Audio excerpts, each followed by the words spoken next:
Hey, what's up, everybody? Hope you're having a great day. My name is Jay, and you're watching Clouded Reactions. We just got done listening to the Royal Guard, and this is gonna be the history video behind it. It's called Liv Gardet and the Calabolic at Bender. What's a Calabolic? About to find out. I'm not gonna do a whole lot of pausing because I am gonna enjoy this. I really like listening to the history videos just in general. So this is kind of like waiting for I know like you guys are probably like happy to see me back, but I'm more excited because it kind of feels like I'm restarting a series that's been on like a new season that I've been waiting for like, like a whole month, and it's finally back. Even though you guys know what I'm trying to say. But I hope you guys enjoyed this video, this reaction. I'm pretty sure I'm gonna enjoy the video, and let's just hop right on in. Play. I'm Indy Nidell. And I'm Pat from Sabaton. And this is an all-new, exciting episode of Sabaton history. The Royal Guard. Yeah.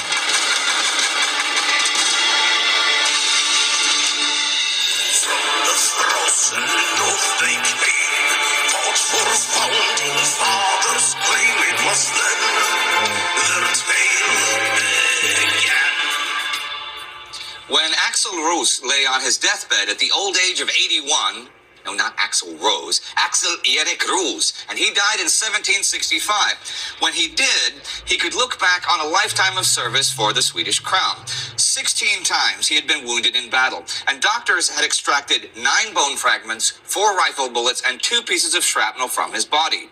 His long military career had begun in 1700 when he joined Swedish King Karl den XII's court as a page at the age of 16. And when Karl went out into the field to make war, Roos followed him, battling for the future of the Swedish Empire at Narva, Klisov, Fraustadt, Torn, and Holovchin. Each time, he was noted for his skill and bravery. By 1707, he was a lieutenant and welcomed into the Royal Drabant Corps, the king's bodyguard, later to be known as Liv Gardet, the Royal Guard. The Drabants enjoyed the absolute trust and confidence of their king.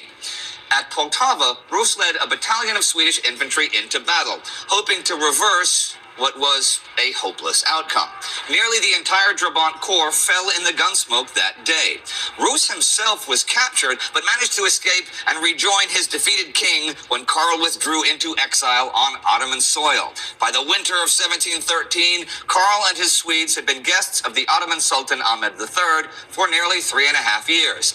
Karl had wanted to leave for quite a while, but feared for his safety once across the border, since spies and agents of his mortal enemies Russia and Poland lay in wait. And so they remained. For Roos and the Royal Drabant. Yeah, I was gonna say, why the heck did he stay there for 3.5 years when he could have just gone back home to Sweden? But like he just said right now, like there's spies and stuff. Like everybody his enemies definitely want him dead. So I guess once you take refuge somewhere and they're treating you good and you know there's no danger, you're gonna chill there for a minute. So that makes sense.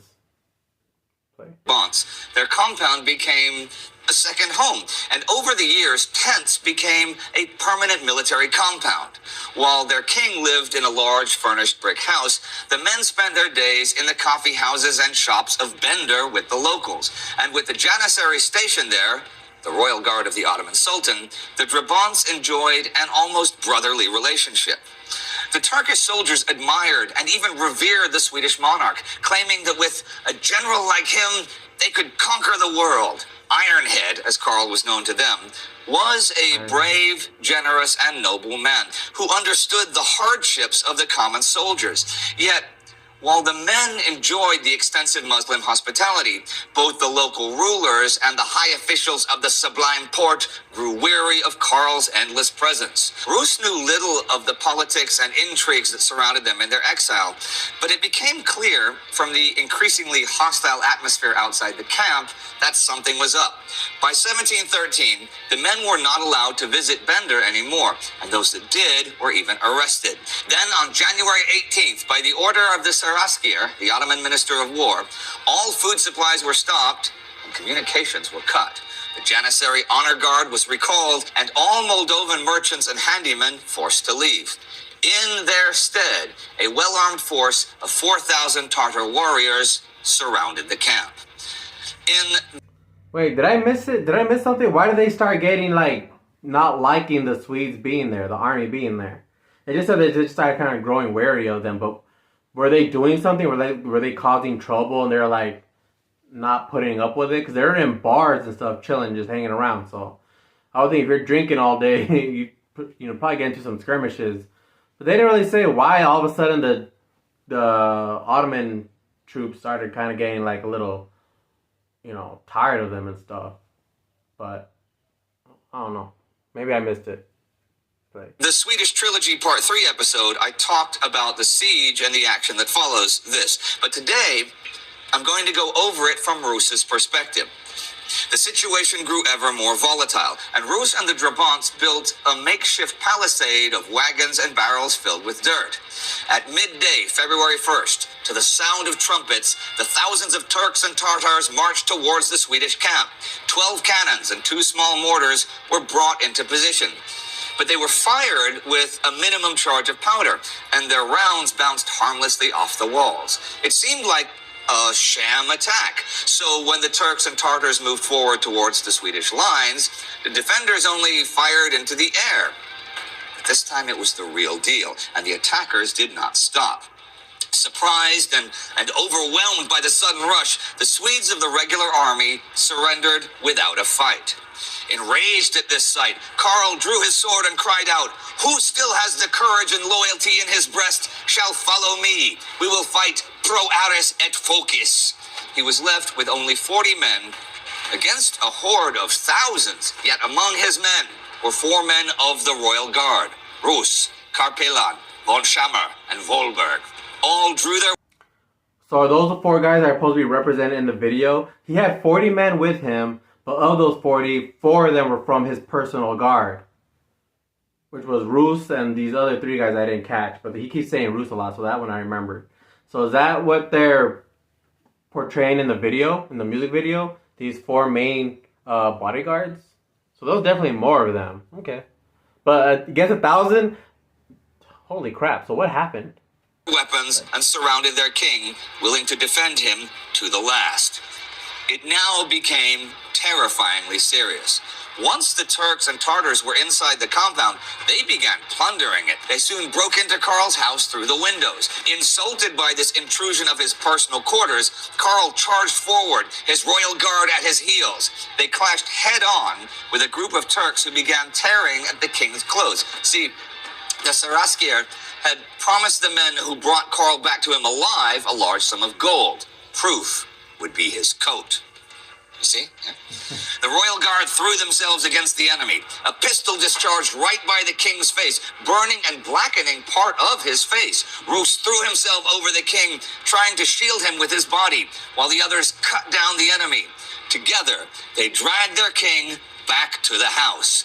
Inside, the enemy was looting everything that looked somewhat valuable. The Swedes attacked, firing pistols at close range. Almost instantly, the room was filled with smoke. Coughing and choking, the 2 sides flew into a deadly brawl. Through the smoke, 3 Turks charged the king. Roos, a pistol in each hand, made ready to meet them. Standing betwixt 3 Turks, both arms raised in the air, sword in the right hand, I shot down the Turk with his back to the door. His Majesty lowered his sword arm and stabbed the 2nd Turk through the body, and I was not slow in shooting the 3rd Turk dead. They pulled the king from the window, just as another assailant took aim. Shielding Karl with his own body, Roos's fur cap was hit by the blast. "Roos," cried the king through the smoke, "is it you who have saved me?" Urging his men to throw the barbarians out of the house, the king ran to his bedroom. He threw the door open and was almost stabbed to death by a startled janissary. Only the quick reflexes of von Schammer, who was able to parry the saber with his carbine, saved the king's life. Karl cut down 2 of his assailants. Then the remaining Turks in the room scrambled out the window. By around 5 p.m., the Swedes were once more in possession of the house. They barricaded the doors and windows, took the weapons that were left by the attackers, and kept firing. Karl himself distributed the remaining bullets to his men and sniped from the window with a carbine. Roos remembered. By now, the king was bleeding from the nose and cheek. A lobe of an ear was missing. A bullet had nicked him.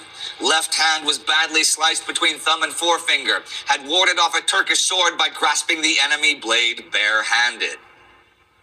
The Turks changed tactics to get the Swedes out of the house.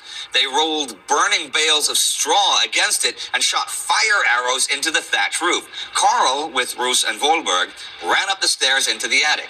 With rapiers and muskets, they tried to break the burning shingles from the roof, but the situation was out of control.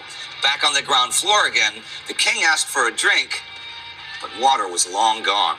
His men had resorted to drinking wine and brandy to quench their thirst. Karl, who had not touched a drop of alcohol in 13 years, drank a glass of wine. Now the house was beginning to fill with smoke so thick they could barely see their feet. Many lost heart, urging the king that it's better to give up than to burn alive. Roos, on the other hand, knowing the king's reluctance, said, "Wouldn't it be glorious to die with honor, with a rapier in hand, and in the middle of one's enemies, than to stay and burn alive?" Yo, Roos is definitely like the hype man. You know, he is not backing down. He's staying with Karl, and he knows just how he thinks. So he's gonna say things that are just sweet to his ear. Some of the dialogue between them two, like Roos is a "you who have saved me," and their accounts of like who did what with shooting and the knife to the chest and all that.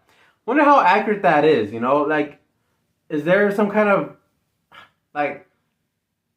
Of course, somebody wrote it down from like Roos and them who had said it, and somebody heard it and wrote it down, and now it's forever memorialized. But wonder how much of it is actually, did it happen for real like that, or is this just something like they're like also overhyping? So after whatever happened, however it ended, they're just kind of telling stories about it, and you know, I think you guys know what I'm trying to say.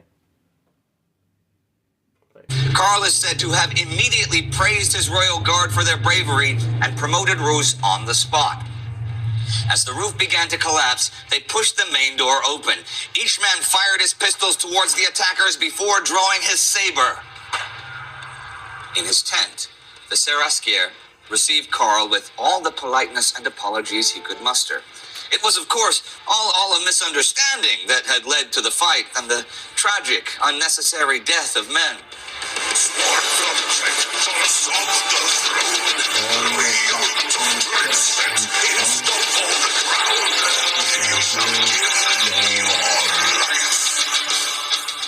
All the surviving Swedish army and Karl's royal guard had been taken prisoner and dragged into Bender barefooted and in chains. They were stripped of their valuables, their money, even the silver buttons from their coats. The Tartars that surrounded them were now dressed in ill-fitting hats, pelts, and wigs, and embroidered uniforms. But although the king's treasure had been looted, Karl was in a pretty good mood. Despite having his eyebrows burned off and a deep cut in his nose, his guard had prevented any further harm from coming to him. So Karl sat on the Seraskier's couch as if he had just won the great victory, and the roles were reversed. And you know what? In a way, they had indeed won a great victory. The story of the Kalabalik at Bender, as it was soon known, crossed Europe's courts like wildfire. It was a sensation, a story of heroism and sheer insanity, exactly the kind of feat that was typical for Karl den Tolfte of Sweden. All eyes were now on Karl, and any further attempt to silence or betray the Swedish king was now out of the question. Satisfied with the outcome, Karl fell asleep, still wearing his torn and bloody clothes. The Kalabalik at Bender, the story of how the Swedish king and his small band of warriors defeated an army, fascinated contemporaries and was soon elevated into legend.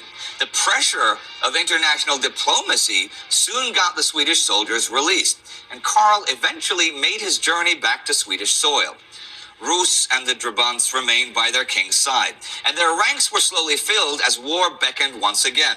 Roos himself was appointed adjutant general in the Skånsk cavalry, taking part in top-secret, very hazardous missions on his king's orders. He was also there at Fredriksten Fortress in 1718, where Karl den Tolfte met his fate. But a royal guardsman remained loyal to the Swedish crown until his own death. And for the rest of that century, men like Axel Eric Roos embodied the traditional Karelian hero. He became a romanticized idol of the Swedish youth, who dreamed of performing soldierly feats like his and experiencing great adventures. Many tales and poems were written about his life and the Royal Guard, who, like at Bender, remained true to their vow to protect king and country, no matter the cost.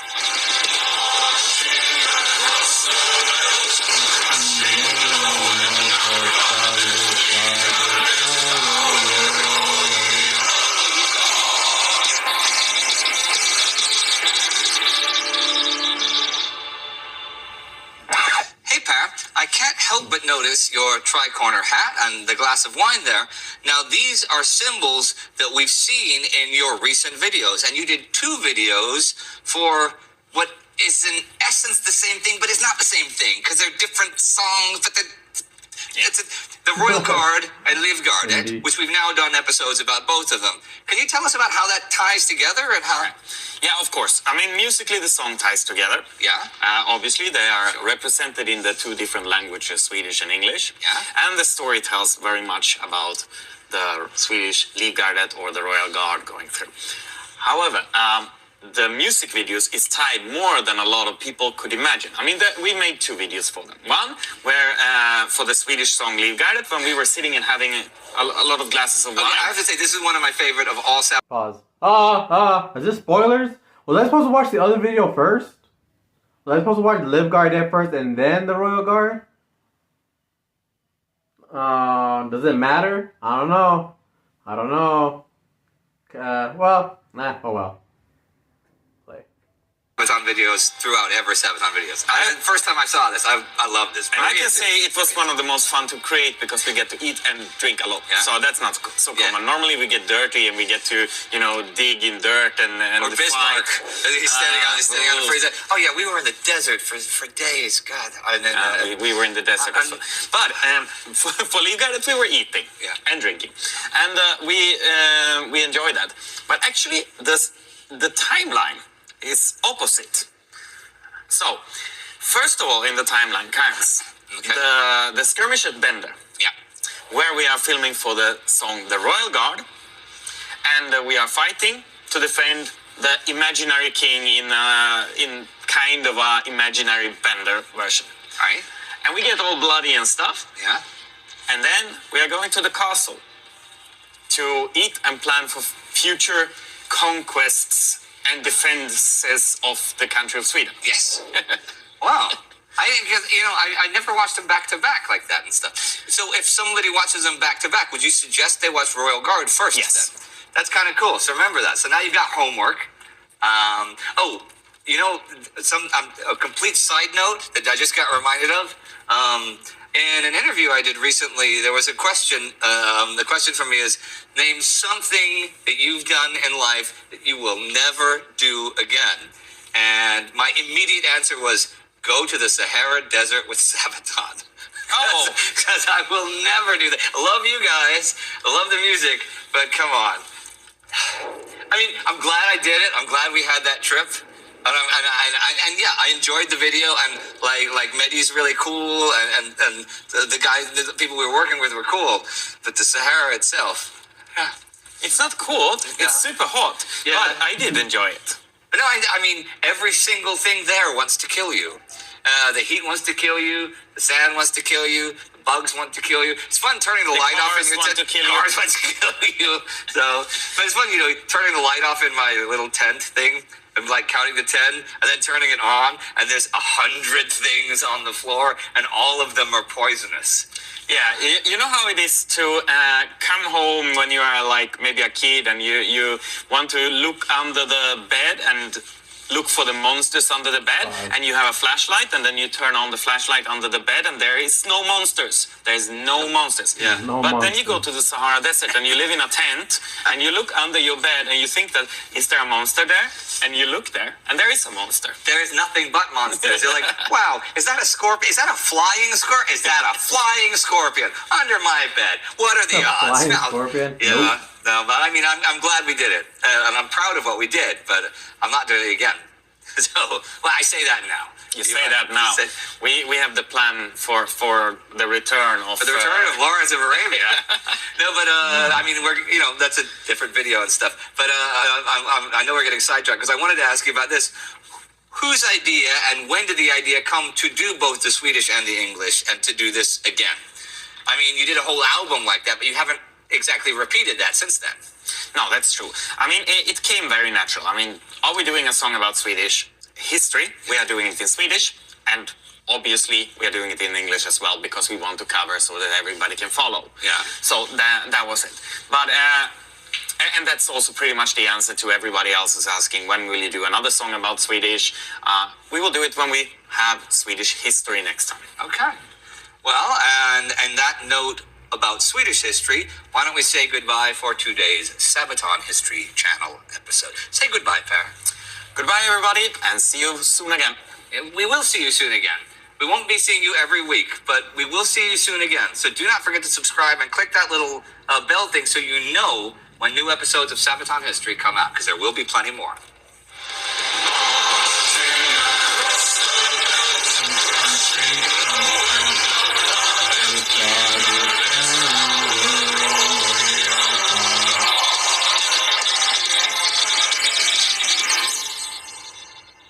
Thanks for watching.